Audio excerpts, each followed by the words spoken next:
Siku ya leo kwamba wakazi wa eneo hili la Kamanyika, marafiki wote wamekasirika kwa sababu vijana wetu wamewawa.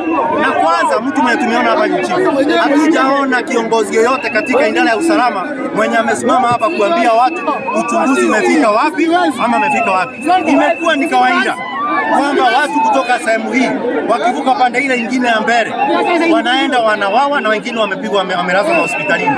Sasa wakazi ndio wamesema sana ya kwamba mazishi itasimama mpaka haki itendeke. Na ningetaka niseme kitu ya kwanza kama kiongozi wa eneo hili, haiwezekani kwamba mazishi kama hii DCI wakubwa wa usalama hawezi tuma hata moja kuja hapa kuelezea wakazi wamefikisha uchunguzi wapi, nani ameshikwa, nani hajashikwa.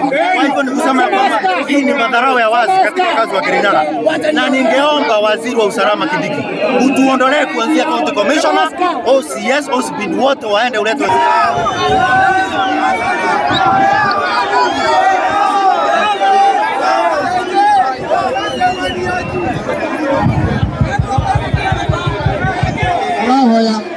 Tulahoya tutulie, tuongee na mambo yatatulie.